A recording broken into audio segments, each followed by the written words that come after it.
you want to reshare it, Ivy, for those that just joined it? Mhm.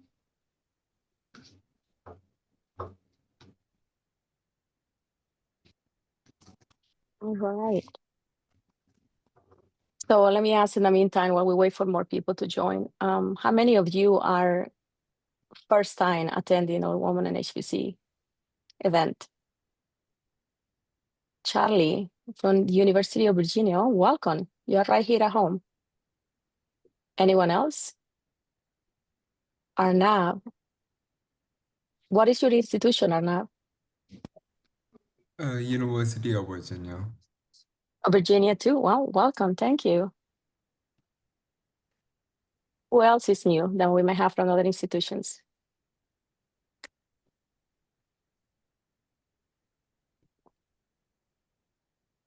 İhsan Gökpınar Shelton from Indiana University.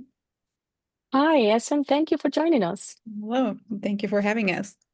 Hi, you. Mhm. I wonder, how you got the information through Purdue? Well, my my boss is a part of this community, and so she asked me to attend and meet with you guys, and I'm really happy to be here. That's fantastic. Who is your boss? Winona Snapchilds. Oh, yes, I do know her. So yeah. Great. That's fantastic. Thank you. We have also Catrick from William and Mary.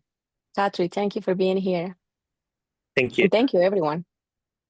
And just speaking names now, we are at the 5 minutes in. I think that we're going to get started because I am really expecting a great conversation. It's going to happen today. And so before we get started, just want to let you know a little bit about who we are. So we are Virginia Women in HPC. We have actually, we are one of the 8 institutions that are in the area and that we have come together to just, allow opportunities for women that are in the field of HPC just to have an opportunity, of being represented and create opportunities for them to just come and talk about the research that they're performing with HPC, the areas of expertise and the ways how they utilize HPC. And so we create an environment where we want to make everyone to feel welcome, regardless of the area of expertise where you're working on, and just to make sure that, that we're welcoming of everyone. And we are so appreciative too of our allies that are here in the room and that, come often to our events. We started this event, this group actually, in April of 2021, was just right after the pandemic. And, we came all together and we have been adding more institutions through time.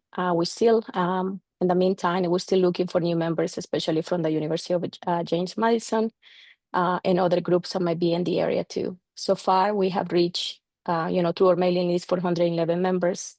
But we know that we have already served at least 700 members that are within the Virginia area. And once again, I just want to emphasize that our goal is to just support the inclusion of women and minorities in high-performance computing. I'll invite you to visit our Women in HPC site. We have our official logo. This was actually created by one of the students. We had a competition to be able to create a logo, and so we invite you to visit our page. With that, I really want to now give an opportunity for our invited speaker. We had Scott talking to us a year ago, actually. So we are right in the clock, Scott. I'm going to let him to introduce himself, but he, is an active member of the CaRRC community. For those of you that might know, I'm pretty sure Scott is actually going to mention too a few things about CaRRC.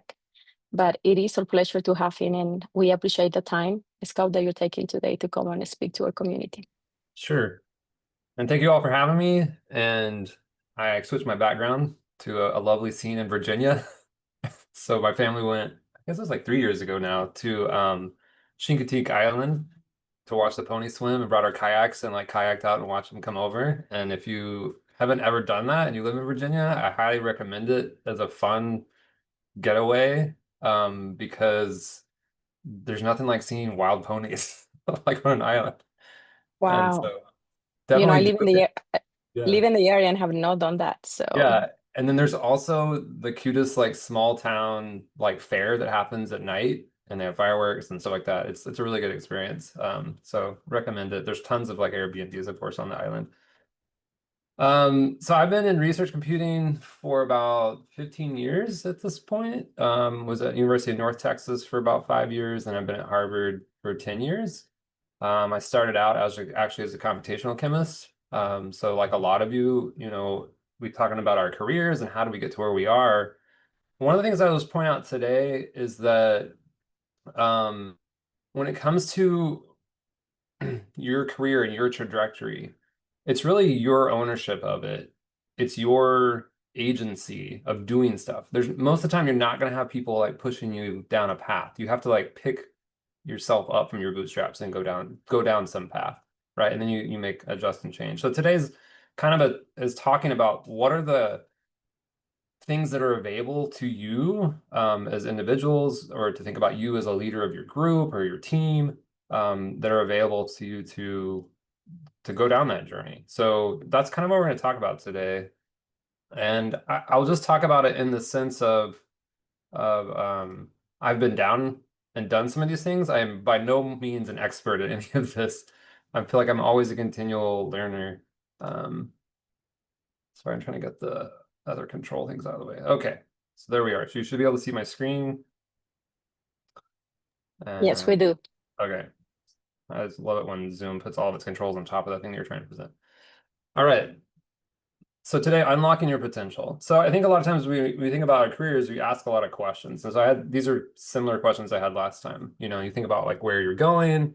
I think to answer that, sometimes it's good to look back to say where you come from. I think a lot of times we don't give ourselves credit for the strides that we have made. You're always looking forward and forget that you've done quite a bit. What are the unique things that make you successful as an individual, as a leader? What would your colleagues, what do they value about you? What can you do to empower others, right? That's a big part of being kind of in a leadership space. And what inspires you is an important part of figuring that out along the journey. What brings you joy and happiness about your job, about your life? Those are both important things to discover. And what impact and change will you have made on your organization, on your team, at your institution when you're gone? So even if you don't plan on leaving, I think it's a good thing to think about, like what impact will you have? And I think one of the things from the various different leadership classes or workshops or programs that I've been through that comes down to the fact that I think a lot of times people are thinking that they can't lead because they're not in a management position or something like that. And leadership is not a position, right? You have to lead from where you are. And I think being a part of organizations, other than just the one that you sit in day to day, is an important component of that. And so we'll talk a little about that today. So so I'm going to talk about kind of there's three different, I guess, parts of this talk today. There's more leadership, which is really an individualized thing. There is the CliftonStrengths part that I'll talk about, which you can use as an individual thing, but we did it as a group exercise, and I'll talk about that. And then even more broadly, there's been some work that came out of an RCD, what do we call it? RCD Day? RCD Nexus Day, think of the name of it, that we've done before PERC, that has led to a paper that we'll talk about. And then there's a lot of stuff that's in that paper that will come out at this PERC that are resources for you to use. So when you throw into ChatGPT, hey, what is the MOR leadership program? Because I wanted to sum it down. It did an okay job. I kind of tweaked some of it. But I think the most important thing is if you're going to really invest a lot in your particular individual skills, I think MOR is a really good program. It has some cost to it that's not cheap. Its format, it has about 3 or 4 in-person multi-day things with your cohort. You have like a cohort from across the country, and you're going to have IT leaders across the whole spectrum, which is also nice. So it's not just going to be research computing focused. It's going to be administrative, academic technology, library technology, the whole gamut. And you also have some workshop stuff that you do that's remote. And I think the most important thing I was going to say about it is that it gives you a whole packet. It's like an overwhelming amount of information, but it gives you a whole toolkit that you can then go back to and reapply. And I think that was the biggest kind of takeaway from doing that workshop series. So if you don't know about MOR leadership, check it out. It started, I think, about 20 plus years ago by university kind of leadership, like presidents and CIOs that have retired. They're the ones that run the program. It's not just for IT, it's a little bit broader, but they have a lot of IT focus. So you get presented a huge number of concepts. Today, I'm just going to talk about these few that I learned and I thought it was applicable to talk about today. So presence matters.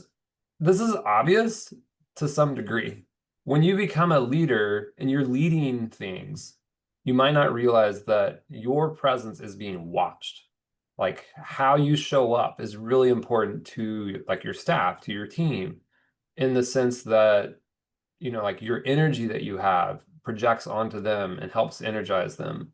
Your ability to be like forthcoming and transparent teaches them to also be that way. So like the presence that you have, it really does matter. And I will also just say some from personal things, like as an example that's been challenging for me, like I've always been a very energetic, outgoing, extroverted type person. If any of you in the audience are there that know me, but I've had medical things that happened this year, right? Where I had two months that I had to take off. I had to take care of myself, right? And this gets into the self-care part.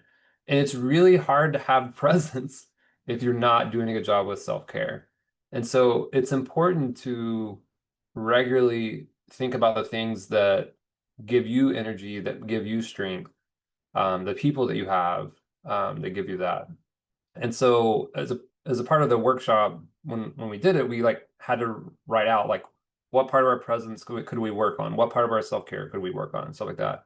And so for me, I had to learn like a whole new thing this year to step back and focus on my self-care so that I could have presence that mattered, right? I can't show up to work being beat down by some ailment that I'm trying to like get rid of, and be a good leader in the same space. Or it's really hard. It's hard to like not, you know, have the things that are happening in your personal life bleed over into your work life. So that's why I put both of these on the same screen. So I think it's a really important thing. And it's an important thing when you understand to look, like if you're a director and you're looking at your managers, to understand that you may have to talk to them about self-care and presence matters, right? That they're in a leadership position. It's also an important thing on presence matters if you promote somebody from an individual contributor to a manager, that they understand that like the words they say now, that presence that they have has power, and they need to be careful about the words that they choose. They need to be careful about how they show up in the conversation or in the context of the meeting, you know, with others now. So that's just a couple of tidbits there. The next big takeaway that I had was this concept of leading, managing, and doing. And so a lot of the times we spend our heads down doing, right? We have work that we have to do that we're busy doing ourselves. Managing, meaning we're kind of organizing, giving out tasks, you know, doing that kind of aspect of managing people, managing time, managing projects, you know, and then leading. And leading is not the same as managing. Leading is thinking strategically. It's thinking about what should we be doing differently? How should we be doing the work that we're doing, not just what we're doing? How do we project the work that we're doing? How do we communicate the work that we're doing? What does the future of the work that we're doing look like, right?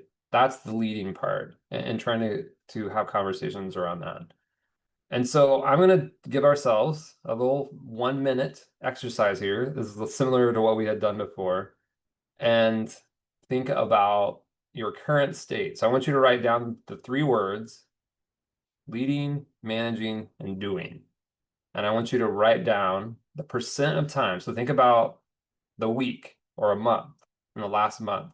How much time have you spent doing things, just you doing things, versus managing versus actually leading?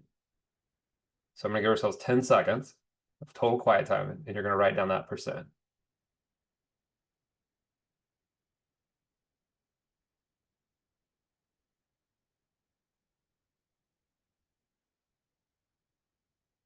Okay, so now as you look at that, then think about the desired state. So given your position, if you're a manager or if you're a director or whatever, you know, individual contributor, which what would be the desired state?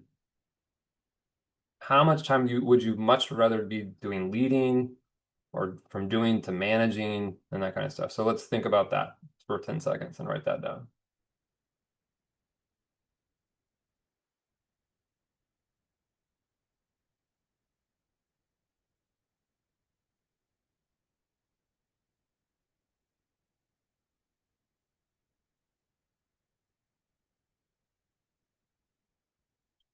Okay. So obviously I'm rushing through this so we can in the presentation style, but I think that concept of leading, managing, doing is was probably for me the most simple and profound thing, was writing down and trying to start to track what percentage am I doing, busy doing, versus managing versus leading, and then thinking about what my desired state. And the most important part was the follow-on part, which was this change element. And thinking, how do I make a change of a particular activity that I'm managing that I think that if I'm a director that I think a manager should be managing, right? Are you spending all the time doing all the processing and paperwork for hiring that a manager should be doing? Are you solely operating your budget without any input from the managers, right? Can you delegate not tasks, but an actual responsibility, right? You're not just giving them busy work to do. You're thinking about, how do I invest in their time and they can invest into the program that they help run, right? If that's the HPC person or the storage person or the person in charge of facilitation, what part of the budget should they actually have control over, right? They should provide that input and then you kind of massage it instead of only you having that view. That's an example. The other thing about how to make change would be what's called defensive calendaring. It's another technique to think about. So instead of just only on your calendar having when you have meetings, right? Block off time to do the work that you should be doing or managing, right? Block off time for leading. That was a new thing for me, to schedule time for strategic thinking. Like, in order to think about things outside of the box, you need time to think about them, and you need like time not interrupted. It's an important aspect of thinking about transitioning toward doing things in a leadership way. So block off 90 minutes. It seems crazy, like you're really busy. Maybe spend the first 30 minutes away from your desk, on a walk or something, just really creatively, whatever that creative space is for you, thinking about what it is, and then come back and then just literally write it down. Just do all the brainstorming or whiteboard it or however that you like to do style-wise. And that's how you can make change in those percentages. So I just wanted to point that out. That's a really important thing for you to think about with yourself and your leadership groups. Another important concept, I've always thought that networking was important, but I never thought about who was in my network and why. And this was a really important exercise. And I'm not gonna go through this, but this is something to think about. It's like, why do you have certain relationships? Like, you come to this meeting today to build a network, to engage with people outside of your normal sphere within your organization. But why?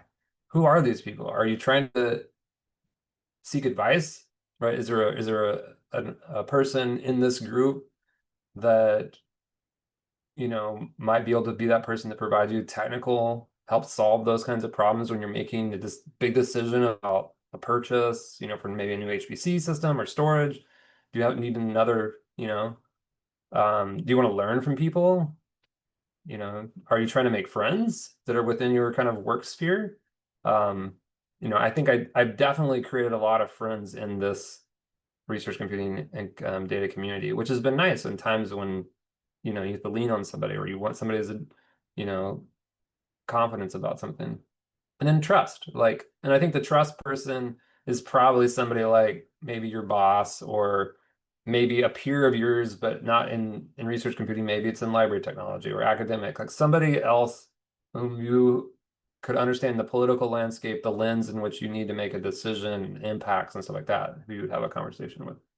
So think about that, like, and then spend some time. You could write down these people. So the idea of this is that the people who are closer would be in your inner circle, and right, and you have this like outer circle, and you might find out that you're lacking one of these quadrants, right? So it's a good exercise to do. Another thing another kind of tool was this idea of the strength stage.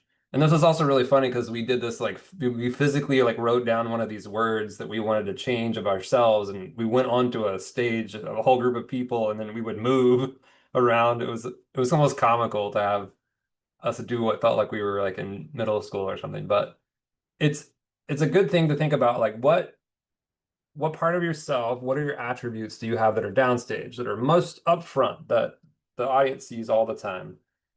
What do you have that's upstage, right? That's more in the background, and what's backstage that you don't really, that doesn't come through very much, right? That you would like to, and what's in center stage. So for me, center stage was problem solver. I feel like anytime something comes up, that's my first go-to. I want to help solve the problem. But sometimes that's not what's needed. And that's what's really hard, is the thing that you might be the strong suit on might not be the thing that's needed in a moment, right? And so for me, the other parts of being a leader were learning to take this energizer. I was good at energizing myself, and I was thinking about, how do I energize others? And how do I energize others that report to me, which is different than people who now I work laterally with? How do I energize other research computing parts of Harvard to work together on common goals, right? And for me as a strategist, I had a lot of strategy in my head, but I didn't have a lot of it written down. That was kind of one of the things. So these are things that I wanted to work on. This is kind of how you can think about it going forward. And then you would pick a goal for each one individually and think about, how do you make an action to make it move? So I've kind of said this multiple different times, but in the program and more, they ask you to only set 3 goals, 3 obtainable goals for the year. And I think the most important thing was that when you had a career coach that worked with you, the hardest thing that they would ask you is, like, what one action are you going to do, right? So if it was one of these things I wanted to move, what one action was I going to do this week or this month to make that action accomplish it, to help accomplish the goal? And I think that's a very simple, very doable thing. I talked a little about scheduling and how you spend your time already. The other thing I didn't think about, but peer coaching is a valuable tool. Like, find somebody else, maybe another institution, maybe this is also a great part of your women in HPC group, to like meet with on some regular cadence, who you can talk through, like, what are your I3 goals? What is the one action? It's somebody to help keep you accountable. It's a really important tool. And I had created a peer coach with somebody that was in my group, and we followed through for the next year. And it was interesting. And a lot of it, and our problems and our priorities were different, but we could help each other where we each had our own expertise, right? The other thing that I've learned is that communication is not an email. So I normally think about communication as a single point time thing. It's more of a campaign. It's like a political campaign. You are just sending that message out over and over and over, and that's the difference in communication. All right, so we're gonna switch gears now to talk about the Gallup CliftonStrengths. It's a very simple survey that you can, I think it was like $20 to $30 per person. So with a group of 20, it's not incredibly expensive, but there is some cost associated with it. Gallup is who puts it together. It's called the Strengths Finder.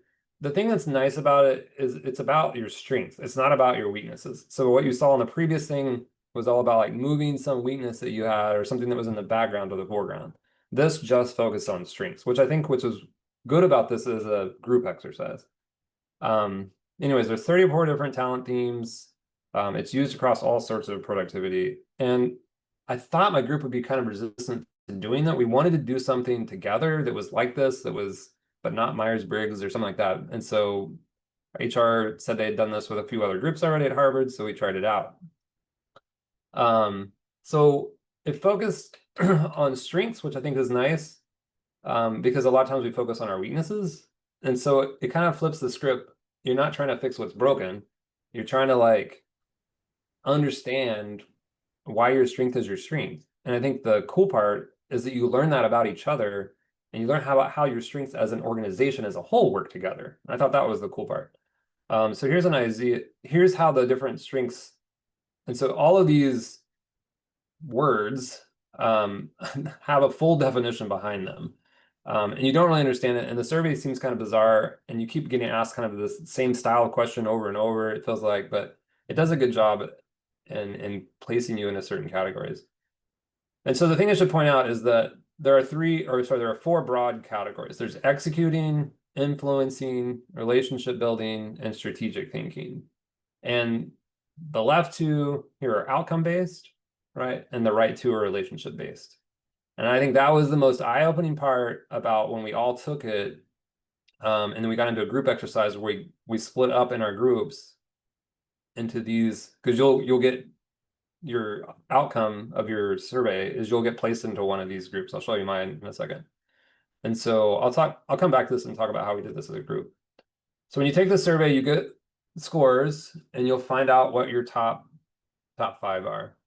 And so my top 5 were activator, communication, woo, adaptability, and positivity.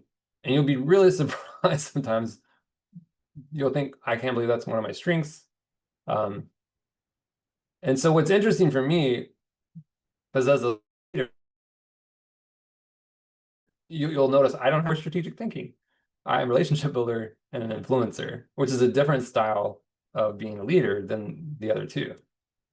And so to give you a little more deep dive of my particular 5, so the first one I have was what's called woo, like you're trying to woo somebody, like, so you're trying to win them over. So I really do enjoy meeting new people. I enjoy I guess the conquest of like winning them over on my thoughts, right? And that building that first connection with people is really important to me. And then for me, communication is easy when it comes to oral communication, but it's not for written communication. It's just not my style. So I can put my thoughts into words, but that doesn't mean put my words on a paper. And the activator, I'm all about action being taken and less about the methodical ways in which we get there, which is more the strategic. I feel like I can adapt as I go. I work well in a crisis in that space. And I typically bring positivity to the group and stuff like that, which is also really funny because I also find myself being a very critical person. But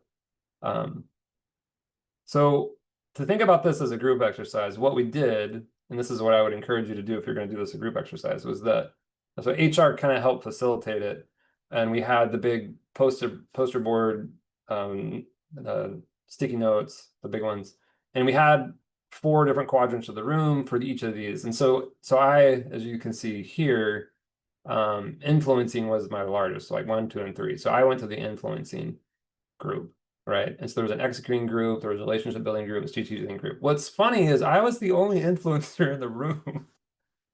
And we had relationship building, which was important to like my project manager, one of my project managers, the other project manager had executing.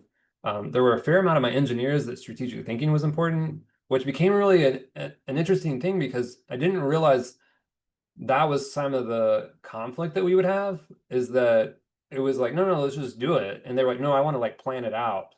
And that was the difference. Instead of like trying and playing with stuff in order to come out with a solution, they like to like write down what they wanted to do. They wanted to get approval in their ideas and then go forward in that space. So there's some interesting things. And so we each talked about what it was that was positive about us being in our category and what was the challenges about being in our category.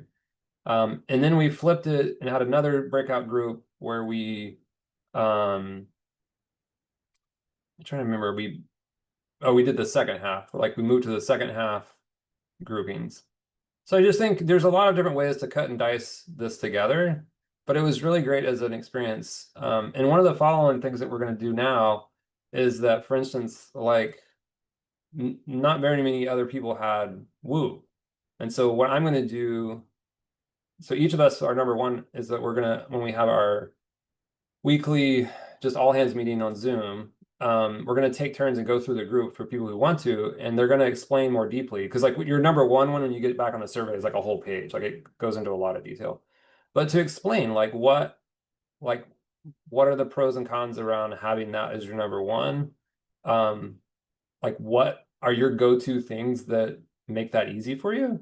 Because others may find themselves in a situation that they need to lean on one of these other strengths that you may have. And if they understood more or less, you're like coaching each other how to like do that thing in the particular situation they're faced with. So I think that's what's cool about it as a group exercise. All right, so looking at my time here, because I want to make sure we have plenty of time for questions. So CaRRC has done a huge amount of work in the professional development space. I've been a part of quite a bit of it myself. I'm not going to go into super detail on this. I'll just say that the whole facings term was introduced. We created an HR job family matrix. We had a lot of survey work that was done that created multiple different papers. There's going to be a new survey. That's one of the things I wanted to point out. There's going to be a new survey that comes out this year that will focus a little bit much more on the facilitation space, because we want to create the facilitation role is kind of unique in our field. It doesn't really exist in administrative IT and other parts of enterprise IT. And we'd like to create some diagrams and some relationship maps of like how does the facilitator role overlap with other roles in its sphere, right? Systems folks, with library folks, with research administration, project management, laboratory management. Like, how does it overlap with those?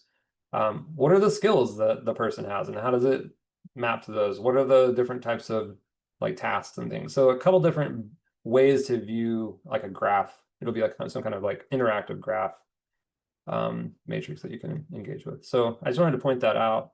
And then we've had these different RCD Nexus days, and then this is a paper that's coming out in PERC that I think will be really useful for you when you're thinking about resources for your career or for your staff. And we participated in this last PERC, and we broke up into multiple groups of like early career, late career, people who were in charge, not at just an individual institution, but like multiple institutions, centers, stuff like that. So there's kind of like these 3 different categories. And then we talked about all the different types of, whether they be organizations or workshops or online resources, things that were available to you, and kind of shared and made this nice big matrix of these things. And then we kind of voted then on their like usefulness, that we are our perception of how good or how often they're updated, stuff like that. So that's what this paper presents. And it presents them in kind of 3 different categories, like common resources that are common to all. So if you're not involved in CaRRC, I highly encourage you to join the people network track, involved in either, researcher facing, data facing, software. There's various different tracks. And then if you haven't ever been to PERC, it's a great conference series to go to. It happens every year. There's also University of Oklahoma has a virtual residency program. Highly encourage anybody who engages with any researchers to at least attend this. There's also multiple levels of it. So maybe you're a seasoned person, there's like an advanced part of it as well. There's even a leadership part that has been around for a couple of years as well. I don't know that much about cyber ambassadors. I remember when it started as an NSF project. So check it out as well. The Carpentries has been around for a long time. I didn't know there was a library Carpentries until I was doing some research here for this talk, but there's a lot of different versions of it to engage in. It's a very helpful thing for different levels of people's interest. And then early career, there's a tons of these. I couldn't put these on the slide, so definitely check out the paper when it comes out. And then for strategy and policy facing folks, EDUCAUSE RCD, CASC. There's a HPC Leadership Institute that's been around for 10 years. There's a really good article here in HPC Wire about it. They've been doing it for 10 years. I talked about MOR leadership. There's also, if you want to think more about the style of training and stuff that you want to do, or the way in which you want to engage with your staff, this coaching federation is interesting. And there's also this newsletter that comes out on a monthly basis that's really interesting. And then this is like one last slide about a couple of other things I probably didn't touch on yet in the talk. So I've also done other leadership training things like at my own institution at Harvard through the Center for Workforce Development. So if you check out your HR programs, they probably have or do a 360 survey or do some kind of self-reflection type of tool. It's a really important thing to do, probably every two to 5 years. And then So you would have like your direct reports, your peers, and maybe your leadership fill it out. And then you meet with somebody and you kind of review it. And I think that's a good place to like also come up with goals and think about that as well. We talked about time scheduling. We talked about coaching, leadership journey. I didn't do it this time, but last time I gave my leadership journey. I think it's important to map out like what are important concepts that you have learned about leadership and where did they come from? Like, you might not realize that some of these things were instilled into you early on. Like maybe you were always the captain of whatever sports team you were on, you know, like why were you the captain? Think about like what attributes did you have that made you that person, right? And how do you carry that forward even to today? So that leadership journey is a good and is an important tool to map out. The other one I didn't really talk about, which came out of some of these, was about how you spend time with your one-on-ones. A lot of the times, historically, the one-on-ones have always been very task-oriented, like the what conversation, like what are you doing, instead of how. So if you're a director and you're talking to a manager, I think it's really important to talk about how are they doing? How is their managing going? Not how are the tasks that their team is responsible for, right? How do they talk to their team? How do their one-on-ones go? What is the pulse of the staff? What does their staff want to do? Like, what is, as far as what new technology or what new organizational things do they want to be a part of, right? And thinking about how you can coach them to help their staff build as an individual, right? Is a very different conversation to have than list me the task and update me the task. Because a lot of times you'll already know those because you'll have attended other meetings throughout the week or throughout the month. And the other thing, and I mentioned this a little bit before when we talked about like delegation, is not being the single point of failure. You'll find yourself in the leadership space backing yourself in a corner and having to get stuck with all the doing because you have not educated others on some of the responsibilities that you have and how to also do those in your absence, which makes taking vacation, taking, you know, family medical leave or whatever types of things that you need to do in that space much more challenging. And then thinking about your staff, so this is my last slide, is that I said this at the beginning, that leadership requires agency. You've got to really do it. You can't just sit back and nobody's going to tap you on the shoulder to be a leader. And ways to think and encourage people would be ask them to present their work within the group, present their work more broadly across the university, right? That's a very easy first step. Publish their work, right? The second step into that, it could be something as simple as, you know, GitHub and blog posts. You can do, you know, you can even self-publish a tech brief. It could be something you do like on Zenodo. We've done a lot of those in CaRRC where it's like, this doesn't seem like a journal article, but we want to get the information out there, right? And so we kind of get others to review it, you know, that are, you know, peers of us, and then have them provide feedback, and then we publish it. And then that's then citable. That's the most important thing, is then you can actually use that. It has a DOI, it can be cited, especially if you have grants and other things that are related to the work that you're doing. And then, of course, peer-reviewed journals. I think PERC is a great place for that, but there are other places that you can publish things. So that's kind of individualized. And then in thinking about the leadership space, is getting engaged across the campus, right? There's probably interest groups or working groups and things like that that exist. Maybe call them a community of practice.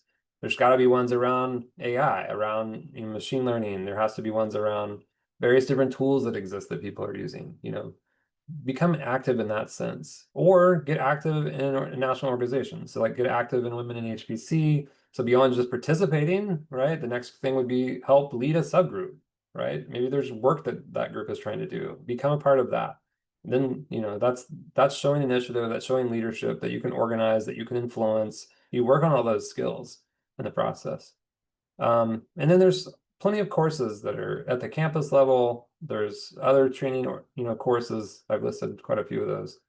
But the most simple thing is really each time you are doing your annual performance review and all that kind of stuff is to set 1 or 2 actionable items of this style that are not just the work that they're doing, but like that follow-on part of engaging. That's an important way to do it. So with that, I'm happy to have some open dialogue and conversation. Looks like I left at least 15 minutes for it, so I don't want to saturate all our time with just me talking. Thank you so much, Scott. And so we're going to begin to take some questions from the audience. And so I would like to know who would like to go first, but thank you for the presentation. I really appreciate it. Who would like to go first?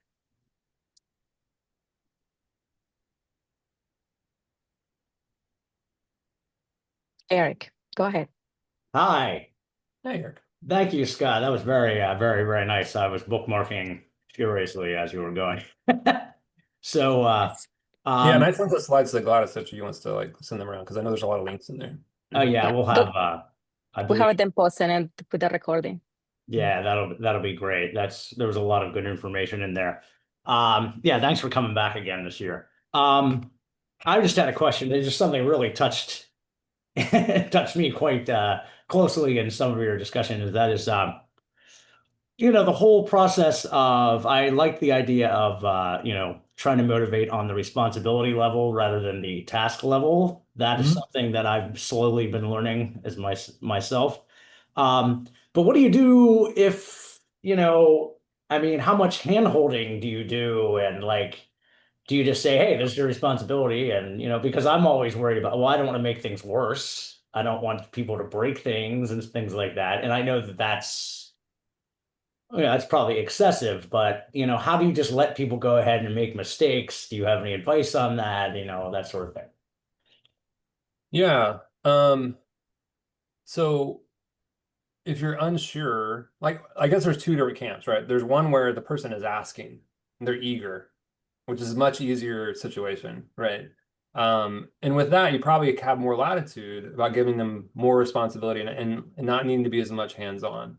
And the former, like the other one, where you have somebody who you really want them to take on more initiative because it's really within their role to, but they're just not, like maybe they're not fulfilling the full breadth of the role that you would saw for them. I think part of that is thinking of kind of a chain reaction, especially if you're talking to a manager. It's like, I want to be able to give you this, but in order to be able to give you this responsibility, you're going to need to give away a responsibility, right, to one of their direct reports. So as an example, I'm just going to make up some examples. Let's say it's a manager of storage, right? And they have like 2 system admins that work underneath them, and they probably spend 80% of their time as a system admin, right? And then 20% of their time managing this other team of 2.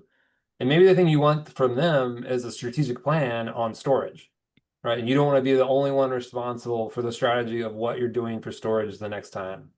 And so I think in order for them to do that, then they're going to have to relinquish some of the system administrative responsibilities in order to have time for that. So I think the future is then of you giving them part of the budget to say, like, this is the part of the budget that we have for that space. And then I think in that, they will start to feel more ownership. I think that's the big tie-in, is to make them feel like they get to own it instead of they're just doing a thing for you, that they get ownership of it. And when it comes to the job responsibility matrix, if you look at those subtle words between doing and leading, managing, or so to say, managing and leading and stuff, it's those responsibilities that you're giving somebody that you can then track over time, that change, and that's how you can promote somebody. And I think if they start to understand that, that can also help be a driver. And it's the kind of thing that might take a couple of years, right, of giving out responsibilities and making enough change in their job that they would be even eligible for something like that, that you could demonstrate that to HR. So I think those are, it's not easy. And I have definitely tried to give out responsibility before the person took it, but then they put it on the bottom of their list. And the problem was it was something that their team needed. Like it would, and I kept trying to say, and I kept trying to like go to their team and say, there is budget for that. Your boss needs to do the work, like it's all there. So I've also gone that route, but so that's, I think, ways to think about it is like how to tie that to the job description, to a future promotion, through ownership. Those are the carrots that you have, because it's hard, because like your staff could just say, well, that's just more work and I'm not going to get paid anymore, right? Like that would be their pushback. That's right. But yeah, but I think having them feel like they own something, and the difference is like, say for that storage example, well, now I'm going to send you off to this workshop that's across town that company X is hosting. I'm going to send you to this, and they start to get to engage with the storage vendors and leaders and stuff like that, and start to really learn in that place. And I think that part could be engaging. So that's just a fictitious example about storage, but so instead of you making a decision, we're going to buy the storage, here it is, you manage it, they get to be that decision maker. And for them, they get to engage now with lots of different people, and it gets, hopefully, the idea would be that it would be exciting to do that, right? Mhm. Thank you. Yeah, that's hopefully that example translates to other things. Okay. Yeah.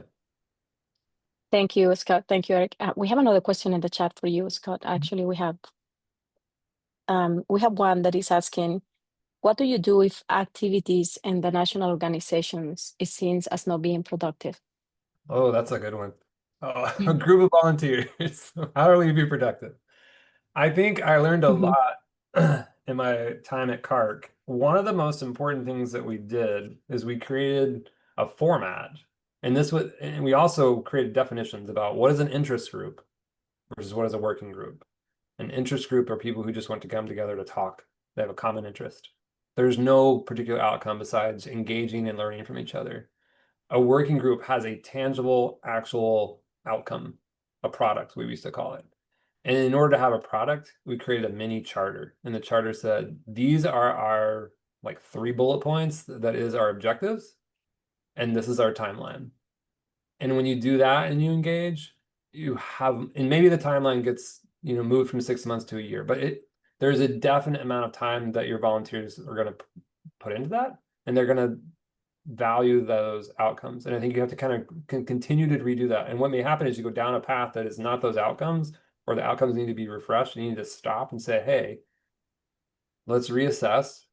Do we need to rewrite the 3 bullet points that are our charter and redo a timeline? And are we the right people now to do that work? Or should we bring somebody else in who is better for it? I think that's the dynamic we can get stuck in sometimes, is this endless working group. And that's where things don't happen, because there's not a real obvious thing of why we're meeting and what is our outcome supposed to be for this meeting towards that goal. If you lose that connectivity, you'll just be spinning, So I think it's a really important thing. And it's okay to also have a working group say, we don't have enough interest in this right now. We're going to disband the working group, and maybe it's just an interest group and people who come together to talk can talk. So I think it's okay with that, but I think it needs to be really clear what the goals are if it's a working group, and what the outcome is supposed to be, and what the timeline is supposed to be. And not everything's going to be successful. I think that's the other thing. It's like everything doesn't have to be a success. I guess I would like to build and upon that question, in the sense of, no one has to sell the idea to me of why, participating and using some of your time there is, productive. But we do have the reality that we need to be able to present this to our leadership, right? To being allowed to have that participation in that time. And I guess, how can we put that in contrast with, this is part of our professional development, and why these things are important, not just for our professional development, but also for what we bring back to our institution. How would you go about phrasing that? So in working in a national organization in a working group, you want to invest your time in a place where you think the outcomes of the working group can be brought back to your institution. So are you guys going to do a national survey? Cool. How will that survey benefit your institution? Oh, maybe the survey says we will now understand the demographics of, staff across the country, and now we can compare ourselves to that. That's a good outcome. HR has no data on that otherwise, right? So there's things like that you have to be able to bring back. Why am I going to spend that much time in that, and how will I bring it back? And I think that's where it gets critical about, if they don't have a good product described or good outcomes described, then it's hard to do that. And then so that's kind of the group itself, but then there's the individual effort that you have. And I think if you're going to lead something, there's definitely a way to, translate that back to I'm I'm picking up leadership skills by leading this working group. I'm having to organize it and all this kind of stuff, which maybe you haven't been given that opportunity locally because it just doesn't exist much. So that I think you can translate back, right? Okay. Yeah, but sometimes there's not. Like, yeah, I think just Mhm. you know, being in a working group or interest group that's just chatting and all that, like it's hard to define, you know, what you're taking away. Maybe, you know, like I was thinking about the CART people network and there's a systems group. Maybe your systems folks only go to the systems calls when the topics make sense to them because they want to learn about that topic, right? And they want to be able to then connect with that institution that's presenting and ask follow-on questions. Like that's a, you know, like why would you take an hour off your working time for your institution? You know, that's an easy thing to think to translate. But it's good to ask that question. I think that's a good one, Gladys. Is to, if your staff is doing stuff, they should be asking why. What's the benefit? Okay. Thank you, Scott. The other question is, yes, the slides will be available in the recording too on our website, but they're asking if they could reference them somehow. Reference them. They're not like published or anything. So are the slides published online and we could reference them or revisit them at a later time. So that they will be accessible and available. I don't know about referencing them. Yeah. I mean, there's a lot of things in my slides that can be referenced from the source. I would much rather see Mhm. that happen. Like, I you know, interpret that as just, can we refer to them in the future? Like, can we look at them in the future? I don't see that as yeah. I want to put a reference in. Yeah, if you post them online, then you'll have a link to them that you can. And they will be accessible and available for, you know, looking at the recording and everyone be able to look at the links and resources that you provided. I guess I want to check with the audience if anyone else have a question. If no, I'm gonna ask probably the last question. Anyone else?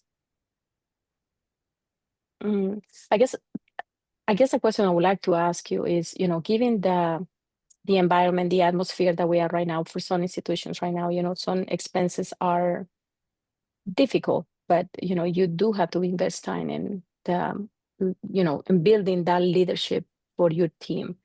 But given some of that, you know, budgeting and shifting of priorities, given, you know, the current environment, how would you recommend that managers or directors can go about seeking or providing those opportunities for their staff?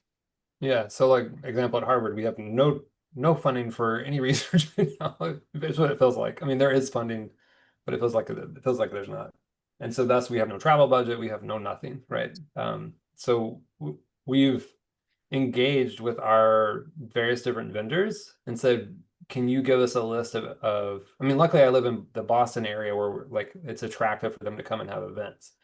But what I would say is like reach out to your network and say, what do you have that is, you know, within this realm, and give them a list of topics that would be free for us to go to, you know? And so that's one aspect of it. The other aspect is like NVIDIA, as an example, like you can have one of your staff go through their training program and then they become a licensed like kind of AI trainer, more or less. And they could run a training there at your institution for researchers or for your staff and stuff like that. So you know, some of these people will come to you, you know, like Globus has done tours before of their kind of Globus world information, and they'll come and do it. And so you could have definitely have like a women in HPC group where you have something like that, where you have multiple institutions where they could do it online, or they could come in person. If it made sense, you know, could travel.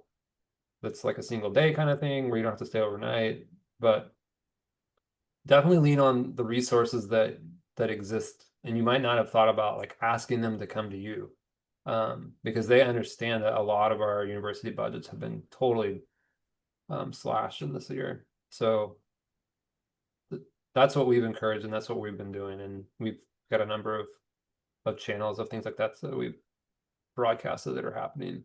And so we really didn't encourage ourselves like go to the local thing, because there's not going to be an opportunity, you know, like I'm going to give a talk somewhere this summer and I have to pay my way.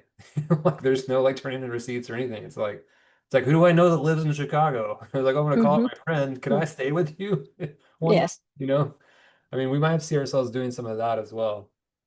You know, like I don't get to go to PERC this year. I had to, so yeah. Yeah.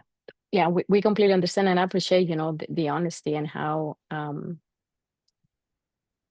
you know, there are ways, right? And I do agree with you. We had to take ownership of that part of, you know, of our professional development and looking for opportunities, right?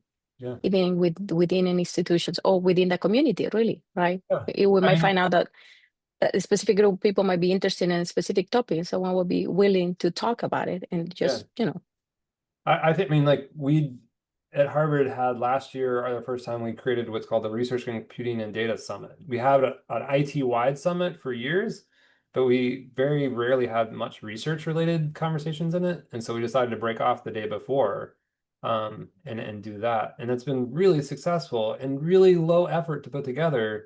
And what we did was, because we have research computing groups in different parts of campus, you know, like Faculty of Arts and Sciences, Medical School, you know, Kennedy School of Government, we just go and ask that person, like go recruit one person to give a talk that's a researcher, or we have a lot of staff who are kind of like data scientists that are within a center that are really research computing professionals, but they're not in a centralized, you know, kind of group. And so we just get a list of those and we have a whole event and we call up some vendors, sponsors, and be like, can you help sponsor the lunch for this event? And you can come and have a table, you know, so you can organize your own little institutional thing and be very rewarding for your staff to hear from researchers about the research that they do that, you know, otherwise you wouldn't know. So I think that's could also be very empowering. Yeah, I do agree. And thank you for mentioning that, because, you know, our Women in HPC here is going to be our 5th anniversary next year. And so thinking about, you know, in an event person, you know, in person, probably we'll have to be looking for some resources or vendors that can, you know, might be willing to be present and also, you know, help us out. Yeah. That's fantastic. Okay, we are at the top of the hour. I want to be mindful of everyone. I just want to say thank you everyone for coming, for sticking the full hour. This has been a great conversation, Scott. So we really appreciate your time, taking the time to come and talk to our community. You know, we might invite you on yearly basis to see what is new that you have for next year. So expect to see an invitation from us again. And we do appreciate your time. I would like to remind everyone, you can find our events on our website. You're going to see also the 2 events that we have coming out. We're going to do something in September that's going to be more for the community, some kind of like Jeopardy event, you know, just something easygoing to finish the summer. And one of our biggest events that we have at the end of the year is our student lightning talk. And so for those that are students, keep an eye on it, you know, be tuned as we send or forms for the interest groups who might want to participate and give a lightning talk. And we're planning that around November. So just please visit our website. You're going to find the information of our events there. And also the recordings, you're going to find it there. And thank you, Scott, for sharing your email. Sure. Thank you, everyone. If anyone has something else they would like to add, any other questions? Okay, well, thank you, everyone. It has been a great session. We really appreciate it. Thank you so much.